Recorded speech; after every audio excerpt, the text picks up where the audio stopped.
Hello everyone and welcome back into this new video of mine. So, let's uh, let's avoid planning the episode as usual and jump straight in what changed before. I've finished bringing here, well, healing and bringing here the villagers. I've already started leveling up all these villagers. Aside from here, yes, the weaponsmith. I still lack the last level, which is the one which unlocks the sword. But I have already leveled it up for the rest. Well, this is our, let's say, old, usual one. This is the new one. Unfortunately, I didn't get much luck, meaning that I don't have a trade for the diamond hoe. I will have to rework it on offline and in order to get myself on a diamond hoe, because I don't need another one which sells me shovel and pickaxe, because it's highly likely it will sell me a pickaxe. I want one which sells me the hoe, because that way I can get my hands on diamond hoes without having to spend diamonds on it. Last but not least, the most important one I've finished unlocking, as you can see here. The armorer, so we can get our hands on some diamond gear if we have enough emeralds, which we don't, but it's easily fixed. And so we have also leveled up all the... Here it is! Well, Bane of Arthropods 1. And we got finally our hands on a diamond sword, although the axe still does have a pretty effective job at fighting mobs. And then here we have 1, cover me with diamonds, 2, 3 and 4. And so we got our hands on a full diamond suit without spending a single dime, or well, a single diamond. Well, this stuff, I will move it over to the, let's say, spare room. And so we kicked off the episode with something very special. Finally finishing our diamond set. Okay, so let's get up to our signboard we completed last time to see what it is still pending. Okay, so we have to build the forge. For the forge, I will need another villager. Yes, another one, because I want to make it in bricks. And it happens that masons do sell bricks, and a lot of them, for cheap. So I will go ahead and heal up a mason. We already have an empty spot downstairs.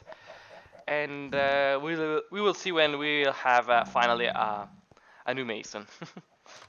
Okay, welcome back. So while I was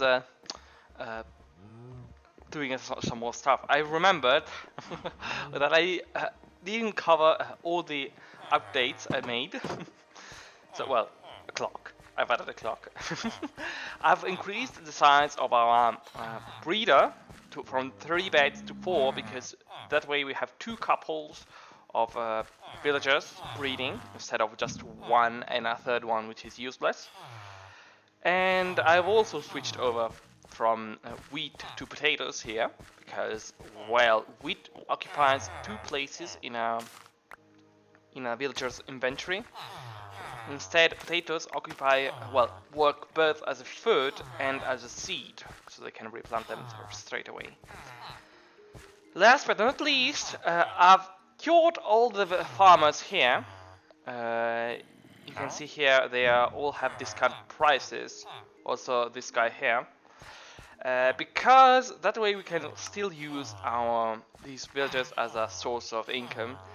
Well, mainly because previously we didn't have that many villagers to begin with. Oh, look, a baby is born. So now we can go around and sell stuff to villagers, especially pumpkins. Pumpkins are sold for, well, are worth a lot. 1 pumpkin for 1 emerald is very cheap, especially because pumpkins are easy to farm, and therefore that's why also it's on our to-do list to build a pumpkin and farm. Okay, so here it is our cured villager. Let's give him a job. And as you can see here, well, one emerald for 10 bricks is extremely cheap, and it well, it avoids the hassle of going to look for clay and then cooking it.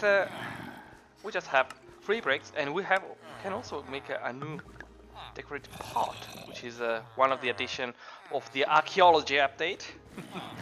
We will look at that maybe even later, because I've found an underwater ruin which does include some suspicious gravel, which is in turn what it is required for finding treasures.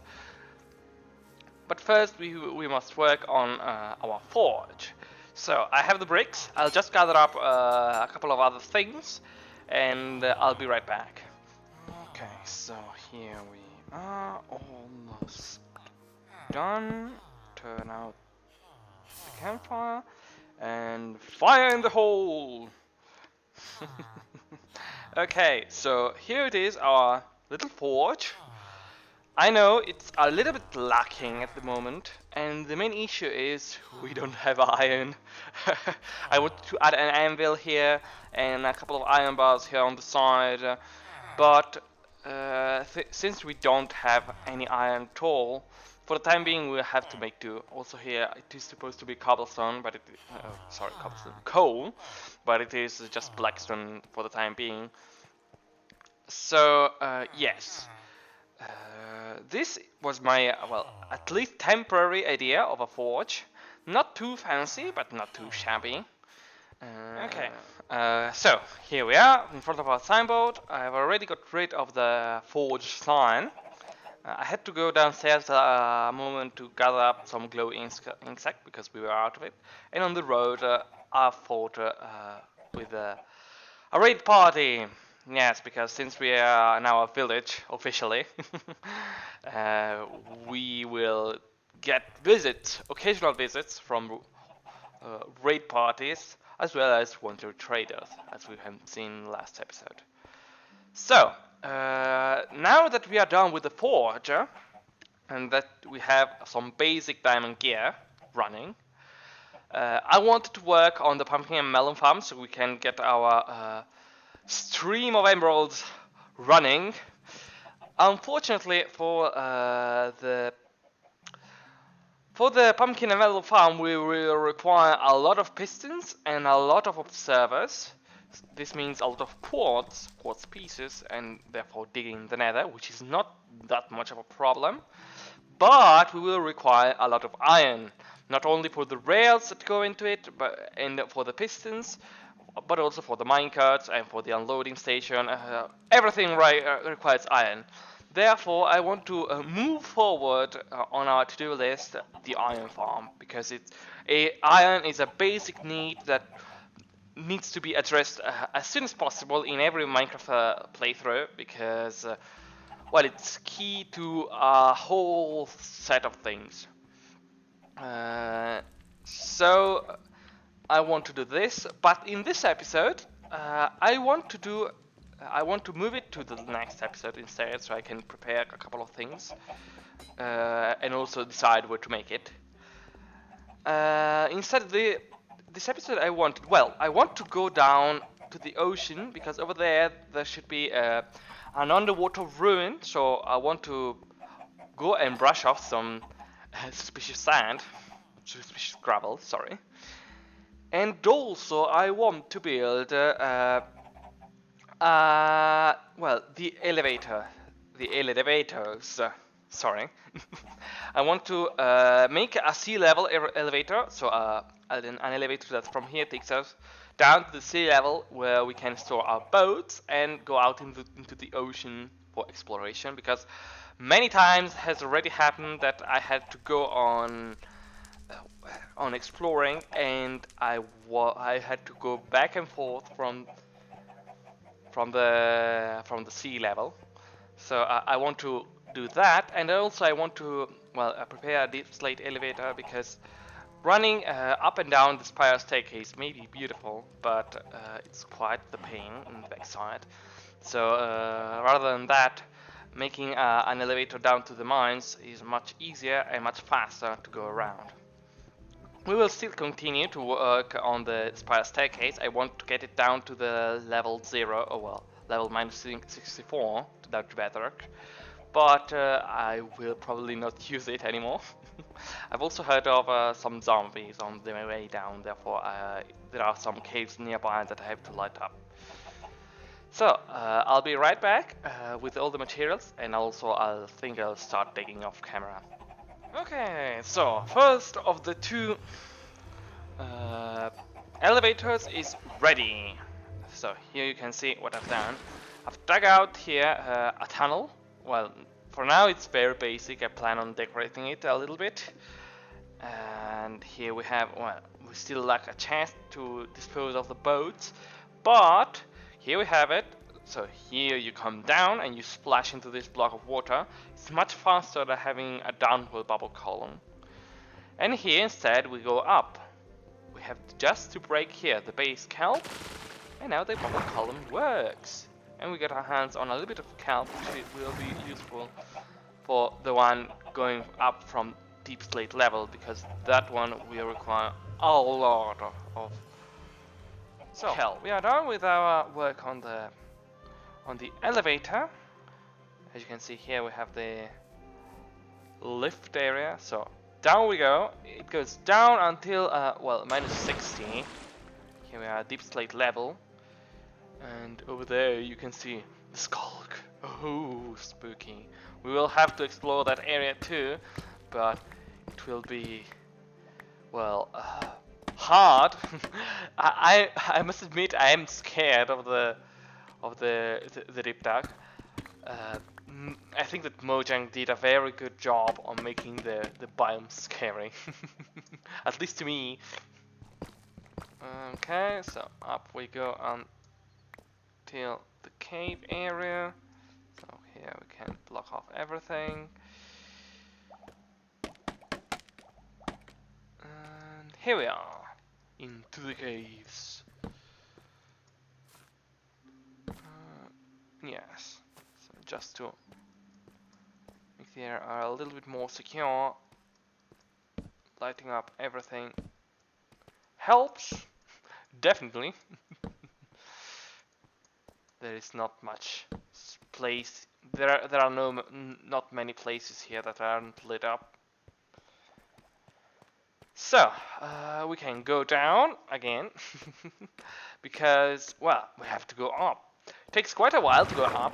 I think around 10 seconds, maybe 10 to 15. So it means that we are deep down.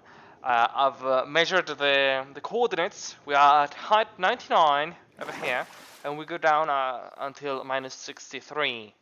So more or less 150 blocks. But now that we have that, and that we have the elevator to the sea level, we have two elevators, well, three if you count that one for the villagers. We can take away this one and this one. Wow, we are proceeding lightning speed.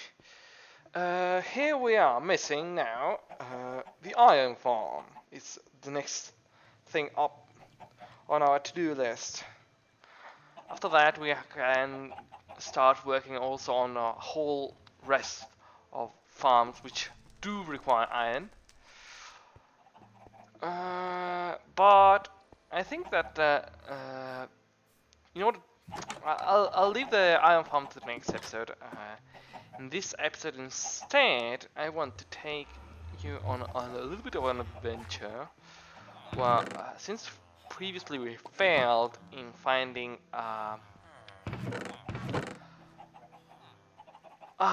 suspicious gravel, I wanted to showcase it on camera. So we will have to go on an exploration, thanks to our little spot down here. Well, let's go out to the sea and get out to the, well, newly generated parts of the world and find ourselves an underwater ruin and see if we've managed to find some pot shards just get our hands on a decorated cart. No! I've heard it! There it is! Okay, so, oh. My goodness, look at that! That's suspicious sand. Well, gravel. Oh. So this is a cold ocean. No, well, it's a normal ocean. I don't understand it. So, archaeology.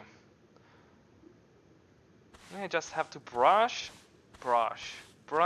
This is a piece of coal, for example. Well, thank you, Mojang. This instead is a piece of gold. Yes, a gold nugget.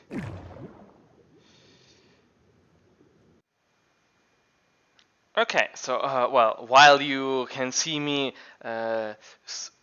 brushing through all the suspicious gravel that it is gathered in this underwater drowned village, I want to, well, to tell you what happened because, well, we had quite the abrupt jump since we started. Well, we went on this exploration and has passed almost an hour because, well, I got out and I arrived to this underwater ruin. Well, first I stopped by a village on the way here, and well, I got to this ruin and it was so full of drown that I died. Well, I got stuck thanks to Minecraft switching between the swimming mode and the, well, bobbing mode, let's call it like that. So I basically was killed because there were two drowned with trident and a whole well, battalion of drowned of normal drowned. But yes, I managed to get myself killed. So I had to, well, and I had well, basically changed my spawn point because I had to sleep through in the village I mentioned previously, to avoid the night and also the phantoms and the zombies and all the, well, all the mobs in general. So and then I broke the bed to just not set the spawn into that village. So basically when I died, I spawned back at the, well, the world spawn. So I had first craft a boat and then get back home, get a new set of diamond gear, because otherwise, if I were to go to get back to this village with only my iron gear, I would be instantly killed.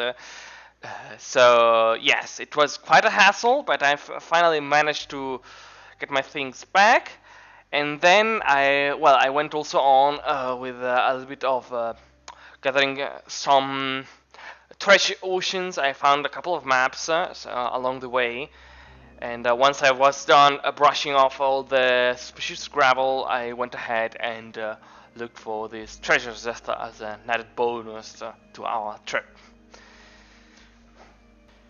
And with the sun setting on our way home, I thank you very much for following me in this episode. We managed to get what we wanted in the end. And I will see you in the next one. Bye bye!